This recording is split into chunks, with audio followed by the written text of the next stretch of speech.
I'm going to start the foundation of Indian National Congress. ఇప్పటి వరకు మనం కొన్ని రాజకీయ సంస్థల్ని చూసాం. భారత జాతీయ కాంగ్రెస్కి పూర్వం ఉన్న రాజకీయ సంస్థల్ని. ఇప్పుడు భారత జాతీయ కాంగ్రెస్ యొక్క స్థాపన ఏంటి, ఎలా జరిగింది, ఎవరు చేస్తున్నారు, ఎందుకు అలెన్ ఆక్టోవియన్ హ్యూమ్ ఏవో హ్యూమ్ని భారత జాతీయ కాంగ్రెస్ యొక్క పితామహుడుగా పిలుస్తారు. మరి ఇక్కడ అతడు ఒక్కడే స్థాపిస్తున్నారా, కో ఫౌండర్స్ ఎవరైనా ఉన్నారా?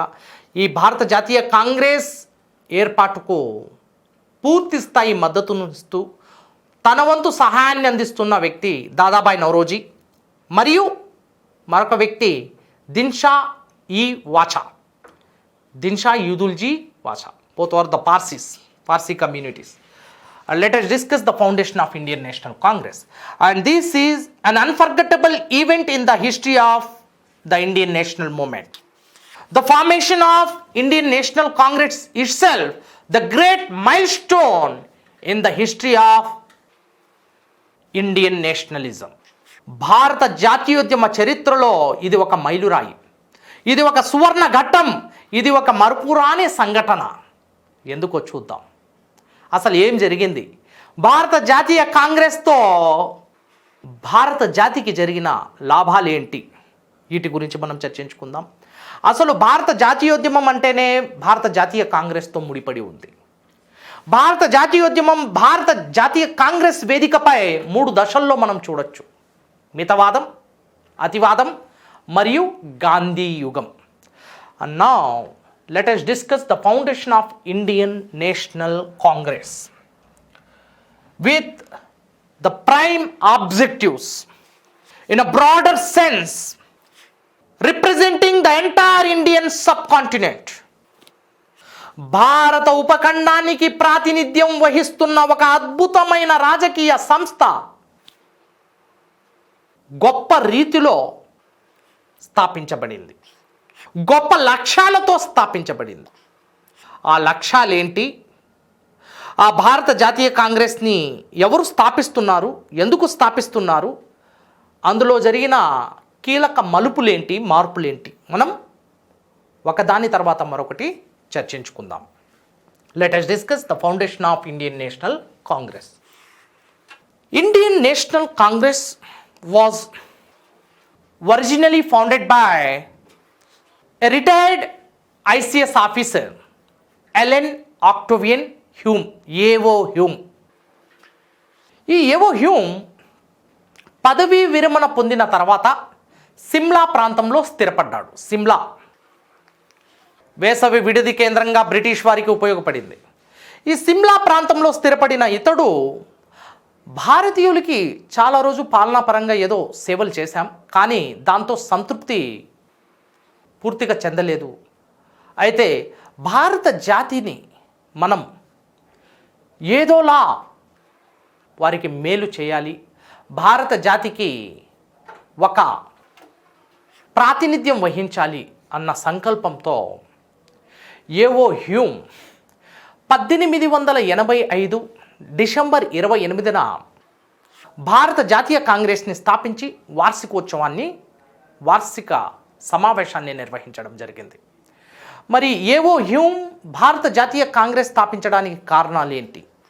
కొంతమంది భారత జాతీయ కాంగ్రెస్ని సేఫ్టీ వాల్వ్ అంటున్నారు, రక్షక కవాటం అంటున్నారు, సేఫ్టీ వాల్వ్ థియరీని కూడా ప్రతిపాదించారు. సేఫ్టీ వాల్వ్ థియరీ, రక్షక కవాట సిద్ధాంతం. మరి కొంతమంది భారత జాతీయ కాంగ్రెస్ని మైక్రోస్కోపిక్ మైనారిటీ అంటున్నారు. ఎందుకు ఇలా ఒక్కొక్కరు ఒక్కొక్క అభిప్రాయాన్ని తెలియజేయడం జరిగింది? అసలు భారత జాతీయ కాంగ్రెస్ పుట్టు పూర్వతరాలేంటి, దాని యొక్క లక్ష్యాలేంటి, ఆశయాలేంటి, దాని యొక్క దశలేంటి, వీటన్నిటిని మనం కూలంకుషంగా చర్చిస్తేనే ఈ భారత జాతీయ కాంగ్రెస్ గురించి పరిపూర్ణ సమాచారం మనకి లభిస్తుంది. Let us discuss here Indian National Congress. అంతకు పూర్వమున్న ఇండియన్ నేషనల్ కాంగ్రెస్ అంతకు పూర్వం ఉన్న అన్ని రాజకీయ సంస్థల్ని ఒకే గొడుగు కిందికి తీసుకొచ్చి ఒక గొప్ప రాజకీయ వేదికను ఏర్పాటు చేశారు. అదే Indian National Congress. There were so many political institutions prior to the foundation of Indian National Congress, like Bengal holder society, Indian society, Indian association, right, Bombay Presidency Association, Madras Mahajan Sabha, Madras Native Association. So various political institutions were there, but they had regional base, ప్రాంతీయ స్వభావాన్ని కలిగి ఉన్నాయి. ప్రాంతీయ పరంగా అవి ఏర్పడ్డాయి. But జాతీయ స్థాయిలో ఒక సంస్థను ఏర్పాటు చేసి భారత జాతిని మొత్తాన్ని ప్రాతినిధ్యం వహించే ఒక రాజకీయ సంస్థను ఏర్పాటు చేయాలన్న ఉద్దేశంతో అంతకుముందు ఉన్న అన్ని సంస్థలను ఒకే తాటిపైకి తీసుకొచ్చి, ఒకే గొడుగు కిందికి తీసుకొచ్చి ఇండియన్ నేషనల్ కాంగ్రెస్ని 1885లో స్థాపించడం జరిగింది. In the year 1885. ఎందుకు స్థాపిస్తున్నారు, కారణం ఏంటి? దీని స్థాపనకు ముందు Allan Octavian Hume, retired ICS officer, ఒక పదవీ విరమణ పొందిన ఇండియన్ సివిల్ సర్వెంట్. ఇతడు తన పదవీ కాలం ముగిసిన అనంతరం ఆనాటి గవర్నర్ జనరల్గా పనిచేస్తున్న వ్యక్తి Lord Dufferin. This all are very very important. Lord Dufferin, governor general or viceroy at the time of the foundation of Indian National Congress, and secretary of state for India, భారత రాజ్య కార్యదర్శిగా ఉన్నవాడు Lord Cross, భారత రాజ్య కార్యదర్శి, secretary of state for India. And this designation is created by the Government of India Act 1858, and he is the real head of the Indian administration, who monitors and who controls the entire Indian administration. Right, లండన్లో ఈ secretary of state యొక్క కార్యాలయాన్ని స్థాపించడం జరిగింది 1858లో. ఓకేనా? So anyhow first సెక్రటరీగా పనిచేసింది Charles would. కొన్ని పుస్తకాల్లో స్టాన్లీ అని ఉంది. సో పాలిటీ పరంగా, so the major source is Lakshmikanth. So దాని పరంగా మనం వెళ్తే Stanley was the first secretary of state for India. భారత రాజ్య కార్యదర్శిగా బాధ్యతలు స్వీకరించిన తొలి వ్యక్తి స్టాన్లీగా మనం చెప్పుకోవచ్చు. రైట్, ఇక్కడ మనం గమనించాలి, లార్డ్ డఫ్రిన్ అనేవాడు భారత జాతీయ కాంగ్రెస్ స్థాపన సమయంలో గవర్నర్ జనరల్, లార్డ్ క్రాస్ అనేవాడు భారత రాజ్య కార్యదర్శి అనేది మనం గుర్తించాలి. రైట్, ఇక్కడ గమనించండి, 1885 1885లో ఒక సువర్ణ ఘట్టం భారత జాతీయోద్యమ చరిత్రలో జరిగింది. జాతీయోద్యమ చరిత్రకు ఆజ్యం పోసింది, బీజాలు వేసింది. ఆ బీజమే మహావృక్షంగా మారి బ్రిటిష్ వారికి వ్యతిరేకంగా పోరాడి భారతదేశానికి సంపూర్ణ స్వరాజ్యాన్ని అందించింది. అదే Indian National Congress. Allan Octavian Hume, A O Hume, the founder of Indian National Congress. ఎందుకు స్థాపిస్తున్నాడు, కారణం ఏంటంటే, లార్డ్ డఫ్రిన్ వద్దకు వెళ్ళి భారతదేశంలో ఇప్పటికే జాతీయోద్యమ భావాలు పెరిగి పెద్దవవుతున్నాయి, ఈ జాతీయోద్యమ భావాలు ఇంకా బలపడితే బ్రిటిష్ సామ్రాజ్యానికి పూర్తిగా ప్రమాదం వస్తుంది, బ్రిటిష్ సామ్రాజ్య పునాదులు కదులుతాయి. మరి బ్రిటిష్ సామ్రాజ్యాన్ని సుస్థిరపరచాలంటే, ముందుకు సుస్థిరంగా కొనసాగాలంటే, బ్రిటిష్ సామ్రాజ్య పోకడలు సుస్థిరంగా కొనసాగబడాలంటే, సజావుగా సాగాలంటే తప్పనిసరిగా భారతదేశానికి ఒక రాజకీయ వేదికను ఏర్పాటు చేయాలి. భారతీయులందరికీ ఆ రాజకీయ వేదికను ఏర్పాటు చేసి ఆ వేదికపై వారు తమ యొక్క సాధక బాధకాలను, తమ యొక్క ఉద్యమాలను, విప్లవాలను చేసుకునే విధంగా అవకాశాన్ని కల్పించాలి. ఆ వేదిక దాటి బ్రిటిష్ సామ్రాజ్యం మీద ఆ జాతీయోద్యమ ప్రభావం పడితే బ్రిటిష్ సామ్రాజ్యం పునాదులు కదిలే అవకాశం ఉంటుంది, బ్రిటిష్ సామ్రాజ్యం కుప్పకూలే ప్రమాదం కూడా ఉంటుంది అంటూ ఏవో హ్యూమ్ చెప్పాడు. కానీ లార్డ్ డఫ్రిన్కి ఏమాత్రం నచ్చలేదు అది. సో ఇక వెంటనే లండన్కి వెళ్ళి అక్కడ కూడా పెద్దలతో చర్చించాడు. అక్కడ అధిష్టాన వర్గం లార్డ్ ఏవో హ్యూమ్ యొక్క వాదనను విన్న తర్వాత వారు గ్రీన్ సిగ్నల్ ఇవ్వడం జరిగింది. ఆ క్రమంలో ఏవో హ్యూమ్ 1885లో భారత జాతీయ కాంగ్రెస్ని స్థాపించడం జరిగింది. అయితే ఈ భారత జాతీయ కాంగ్రెస్ని కొంతమంది రక్షక కవాట సిద్ధాంతం అంటున్నారు. ఎందుకంటున్నారో చూద్దాం. రక్షక కవాట సిద్ధాంతంగా దీన్ని పోల్చడానికి కారణం ఏంటి అంటే కారణం లేకపోలేదు, కారణం ఉంది.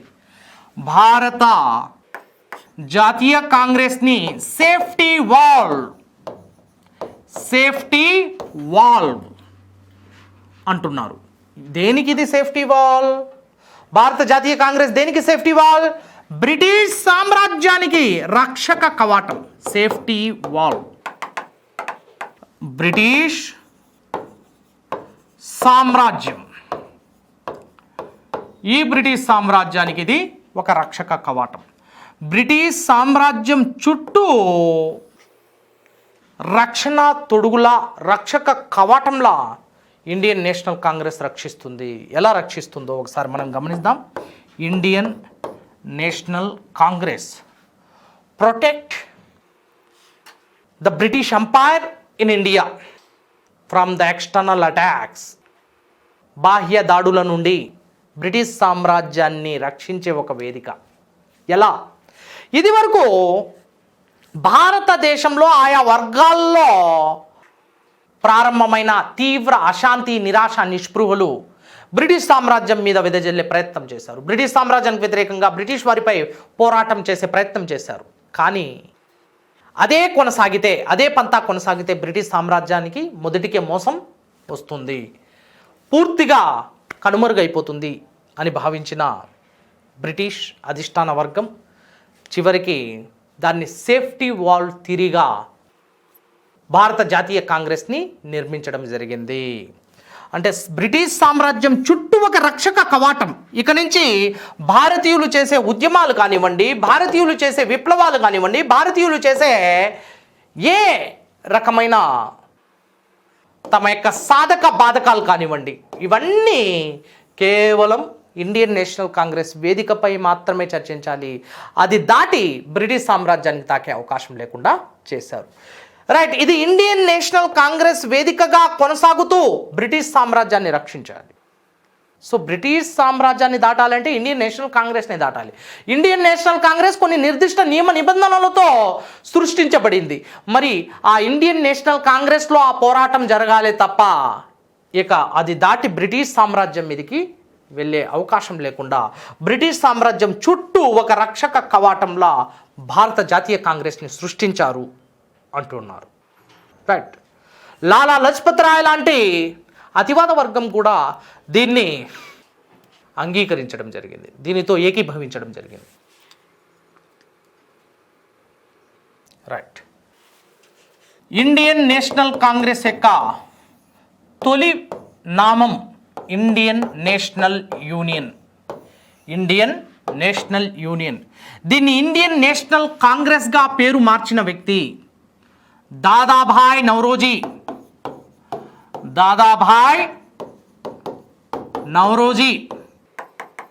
Grand old man of India, భారత క్రూరుద్ధుడైన దాదాభాయ్ నౌరోజీ ఇండియన్ నేషనల్ యూనియన్ని ఇండియన్ నేషనల్ కాంగ్రెస్గా మార్చారు 1885లో. దిన్షా ఈ వాచా ఈ భారత జాతీయ కాంగ్రెస్ నిర్మాణంలో క్రియాశీలకమైన భూమికను పోషించాడు. అదేవిధంగా దాదాభాయ్ నౌరోజీ, ఇక అలెన్ ఆక్టోవియన్ హ్యూమ్, ఈ ముగ్గురు యొక్క పాత్రతోనే ఇది ఇండియన్ నేషనల్ కాంగ్రెస్ నిర్మితమైందనడంలో ఎటువంటి సందేహం లేదు. సో భారత జాతీయ కాంగ్రెస్ పితామహుడుగా ఏవో హ్యూమ్ని పిలుస్తున్నాం, భారత జాతీయ కాంగ్రెస్ నిర్మాతగా ఏవో హ్యూమ్ని పిలుస్తున్నాం. అతడితో పాటు దాదాభాయ్ నౌరోజీ మరియు దిన్షా ఈదుల్చి వాచా కూడా వారి యొక్క ఆలోచనలను భారత జాతీయ కాంగ్రెస్ నిర్మాణంలోకి చొప్పించడం జరిగింది. రైట్, ఇక ఈ భారత జాతీయ కాంగ్రెస్ సమావేశాల్ని నిర్వహిస్తుంది. భారత జాతీయ కాంగ్రెస్లో జాతీయోద్యమం 3 దశల్లో ప్రారంభమైంది. ఆ దశలేంటి, వాటి గురించి మనం చర్చించుకుందాం. సో చాలా చాలా ఇంపార్టెంట్ ఇది కూడా. సో ఒకసారి గమనిస్తే భారత జాతీయ కాంగ్రెస్లో కొన్ని దశలు ఉన్నాయి. There are 3 phases of Indian nationalism on Indian National Congress. భారత జాతీయ కాంగ్రెస్ మీదే 3 దశలు కొనసాగుతాయి. ఫేజ్ 1 ఈజ్ ఫస్ట్ ఫేజ్ 1 మితవాద దశ. మోడరేట్స్ మితవాదులు. వీరి యొక్క లక్ష్యం ఏంటి? 1885 నుంచి 1905 వరకు భారత జాతీయ కాంగ్రెస్ ఏర్పడినప్పటి నుంచి దాదాపు 2 దశాబ్దాల వరకు 1905 వరకు కొనసాగిన జాతీయోద్యమం మితవాదుల యొక్క ఆధ్వర్యంలో జరిగింది. అందుకే మితవాద దశ అంటున్నాం. 1885 to 1905. మరి వీరి యొక్క లక్ష్యం ఏంటి? లక్ష్యం ఏంటంటే భారతదేశానికి అధినివేశ ప్రతిపత్తిని కల్పించడం. Dominion status for the Indians. అధినివేశ ప్రతిపత్తి అంటే బ్రిటిష్ వారి యొక్క అజమాయిషిలో తమ దేశాన్ని తామే పరిపాలించుకునే అవకాశాన్ని, ఆ వెసులుబాటు, ఆ సౌకర్యాన్ని కల్పించడమే అధినివేశ ప్రతిపత్తి అంటున్నాం. Dominion status. So what was the demand of the early nationalist or moderates? Dominion status. They asked for the dominion status, and their greatest demand was a dominion status. And to reach the goal, they had the means called 3 P's. Rajakiya Bhikshatana, political begging. Rajakiya Bhikshatana. వీరి యొక్క పోరాట పంతా or means of their fighting against the British. In order to possess or achieve the dominion status, they started political begging. రాజకీయ భిక్షాటన అంటాం దీన్నే. British వారి వద్దకు వెళ్ళి చేతులు ముందుకు చాచి మహాప్రభో అంటూ ప్రార్థించడం, మాకు కొన్ని వరాలను ఇవ్వండి అని వేడుకొనడం, విజ్ఞాపనలు సమర్పించడం. విజ్ఞాపనలు అంటే పిటిషన్లు సమర్పించడం. అదేవిధంగా మహా అయితే నిరసనలను వ్యక్తం చేయడం. మాకు మీ ఈ విధానం నచ్చడం లేదు, దీన్ని మార్చండి అంటూ నిరసనలు వ్యక్తం చేయడం. So these 3 are popularly came to be known as 3 P's policies. The policy of 3 P's. ఫస్ట్ P is for prayer, second P is for petition, and third P is for protest. Prayer, petition and protest. ప్రార్థనలు, విజ్ఞాపనలు మరియు నిరసనలు. అంటే the methods of fighting against the British under the purview of the Constitution, not beyond it. This is called political begging under the constitutional approach, constitutional methods. They want constitutional reforms, but they are not fighting beyond the constitutional purview. రాజ్యాంగబద్ధ ధోరణిలో మాత్రమే వీరి పోరాటం జరిగింది. అందుకే మితమైన పోరాటం. Early nationalist or moderates అంటున్నాం వీరినే. మితవాదులు అని ఎందుకు పిలుస్తున్నామంటే వీరి యొక్క పోరాటం చాలా మితంగా సాగింది. రాజ్యాంగబద్ధ ధోరణిలో రాజ్యాంగాన్ని అతిక్రమించకుండా, ప్రజా పోరాటం కానిది, విప్లవాలతో కూడుకోనిది, కేవలం రాజ్యాంగబద్ధమైనది, శాంతియుత ధోరణిలో కొనసాగింది. అందుకే దీన్ని రాజకీయ భిక్షాటన అంటాం. దీన్నే బాల్ గంగాధర్ తిలక్ కప్పలాగా సంవత్సరానికి ఒకసారి బెకబెకమంటే లాభం లేదు, సంవత్సరానికి ఒకసారి వర్షాలు పడి భారీ వర్షాల ద్వారా చెరువులు నిండి కప్పలు బెకబెకమంటుంటాయి. అలా సంవత్సరానికి ఒకసారి కప్పలాగా బెకబెకమంటే లాభం లేదు. There is no use croaking as frogs once in a year according to Bal Gangadhar Tilak. భిక్షం ఎత్తడం కాదు శివం ఎత్తాలి అంటున్నాడు తిలక్. భిక్షం ఎత్తడం కాదు శివం ఎత్తాలి. శివం ఎత్తాలి అంటే శివుడు ఆగ్రహావేశాల్లో ఆ కాస్మిక్ ఫామ్ ఏ విధంగా తాండవిస్తాడో ఆ విధంగా మనం కూడా తాండవించాలి, శివతాండవం చేయాలి, శివం ఎత్తాలి. అప్పుడే మనం విజయాన్ని సాధిస్తాం బ్రిటిష్ వారి మీద. విప్లవాద ధోరణిలో ముందుకు వెళ్ళాలి అంటున్నాడు. సో ఆ క్రమంలో రాజకీయ భిక్షాటన అని ఎందుకు అంటున్నామంటే వీరి యొక్క పోరాట పంత అనేది మితంగా ఉంది. వీరు భిక్షాన్ని అడుక్కుంటున్నారు. మన స్వరాజ్యాన్ని మనం సాధించాలంటే అడుక్కునేది కాదది, సాధించుకునేది, పోరాటం చేసి సాధించుకునేది అంటూ అతివాదులు గుర్తు చేస్తున్నారు. But they had their methods of fighting are very constitutional methods are under the purview of the constitution, not beyond this. Rajakiya Bhikshatana and the social base for the first phase of Indian National Congress. What was the social base? మరి వీరికి సామాజికంగా మద్దతు ఇచ్చిన వర్గాలు ఏంటి,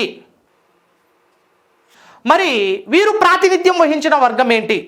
వీరి కాలంలో Indian National Congress ఎక్కడ వరకు పరిమితమైందనేది కూడా మనం గమనించాల్సిన అవసరం ఉంది. Let us discuss here.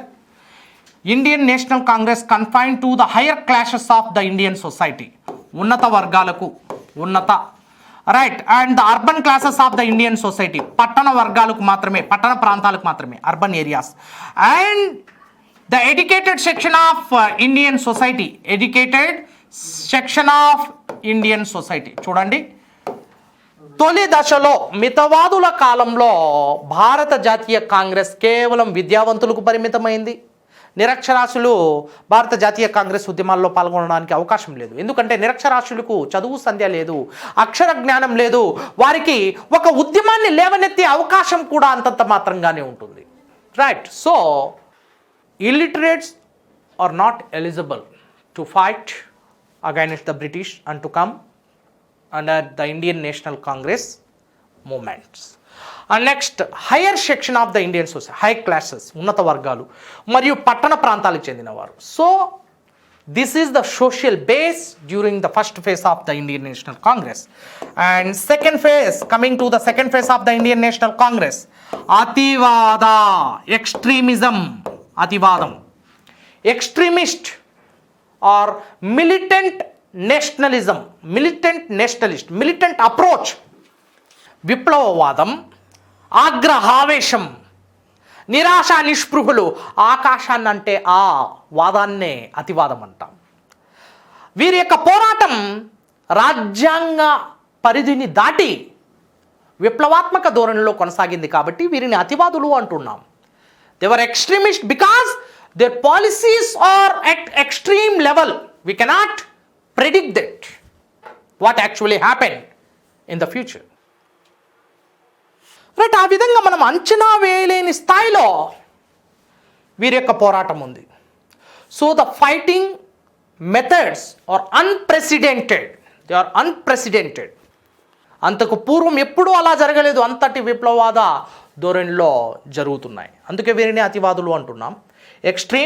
extremist or militant nationalist. So first, moderates are early nationalist or mitavadas.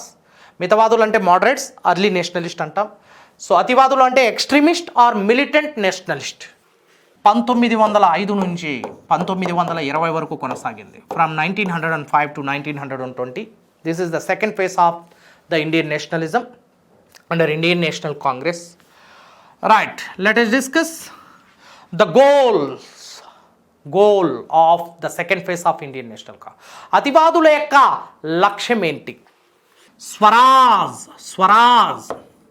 Swaraj is my birth right, I shall have it.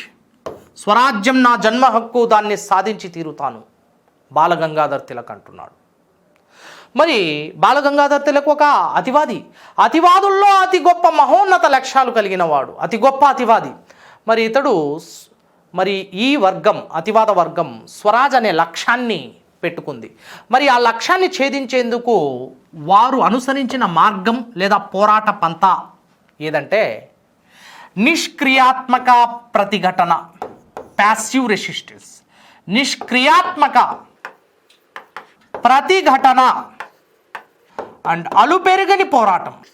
విప్లవవాదంతో పోరాటం చేయడం, అలుపెరుగని పోరాటం చేయడం, శత్రువులకు వ్యతిరేకంగా అలుపెరుగని పోరాటం చేయడం, కడదాకా పోరాటం చేయడం. So that is next.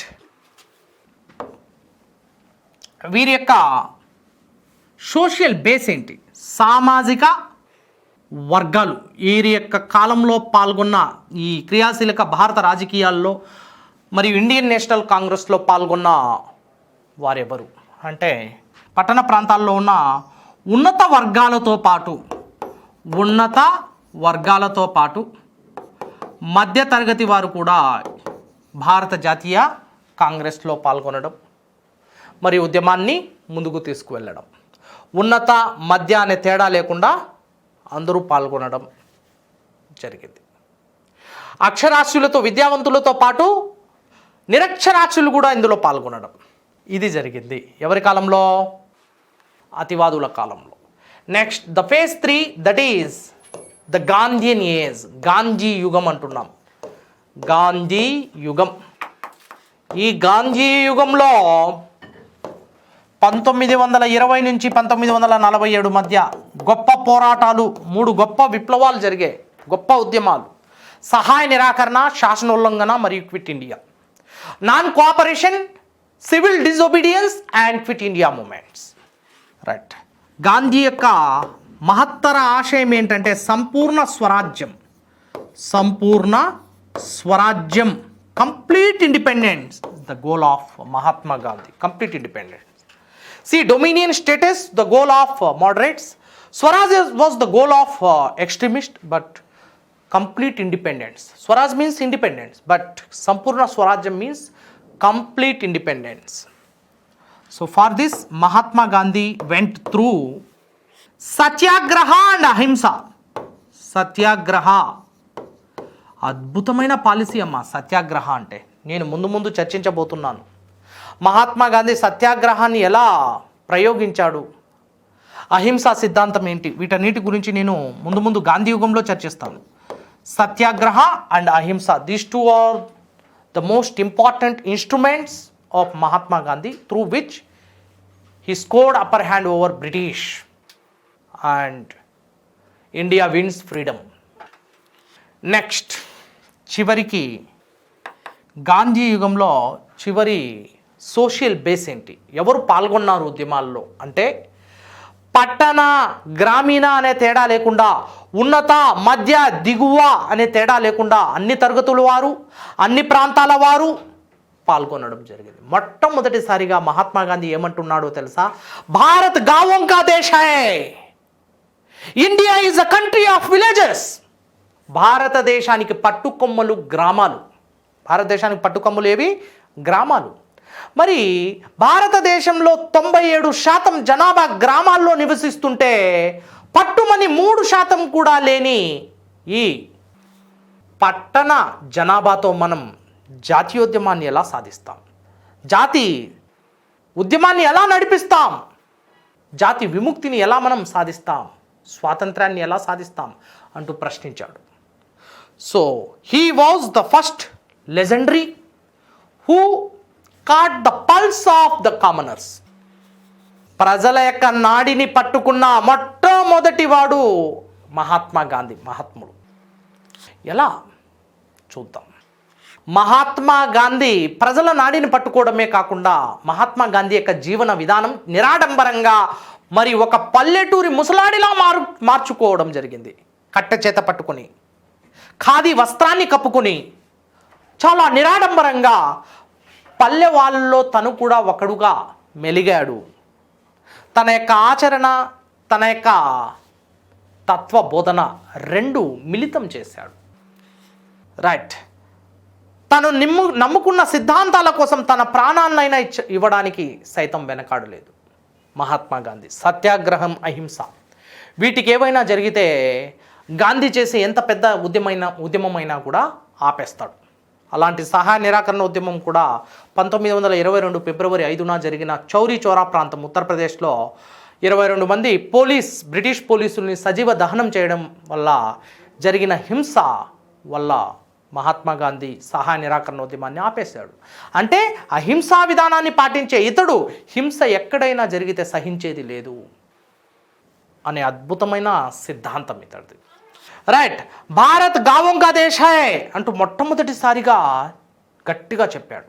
భారతదేశానికి గ్రామాలు పట్టుకొమ్మలు, గ్రామరాజ్యం రామరాజ్యం అనే వాస్తవాన్ని బోధించాడు. గ్రామాలకు కార్యకర్తల్ని పంపించి జాతీయోద్యమ భావాలను రేకెత్తించాడు. So he injected the views and the ideas of the nationalistic approach or nationalism in the minds of the villagers, and the people of the rural background were attracted by the preachings of Mahatma Gandhi.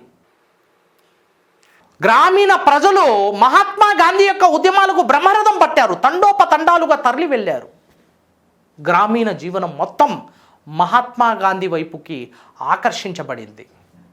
Mahatma Gandhi ఏదో చేస్తాడు అన్న నమ్మకాన్ని, విశ్వాసాన్ని, భరోసాని పెట్టుకుంది.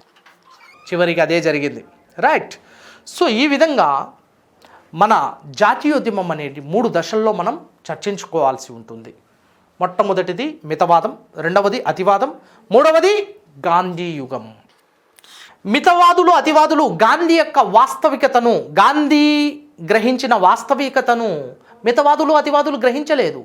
మితవాదులేమో కేవలం విద్యావంతులకే జాతీయ ఉద్యమాన్ని పరిమితం చేస్తే, అతివాదులు కేవలం పట్టణ ప్రాంతాలకే పరిమితం చేశారు. గ్రామీణ ప్రాంతాలకు పట్టించుకునే నాదుడు ఎవరూ లేడు. కానీ గ్రామాల్లో 97% జీవిస్తుంది. అప్పుడు పెద్ద పెద్ద పట్టణాలు, మహానగరాలు అంతగా లేవు. అలాంటి ఆ దశలో, ఆ కాలంలో కేవలం పట్టణాలను మాత్రమే జాతీయోద్యమంలో పాల్గొనేలా చేస్తే, మరి గ్రామీణ ప్రజల యొక్క పరిస్థితి ఏంటి? గ్రామీణ ప్రజలు 97% ఉన్నారు. వారిలో మనం జాతీయోద్యమ భావాల్ని ఉసికొల్పితే భారత జాతి బ్రిటిష్ కబంధ హస్తాల నుండి త్వరగా విముక్తి కాబడుతుందంటూ గొప్ప వాస్తవాన్ని బోధించాడు Mahatma Gandhi. So this is about the 3 phases of Indian National Congress and the foundation of Indian National Congress. Thank you and keep watching Telugu One Academy.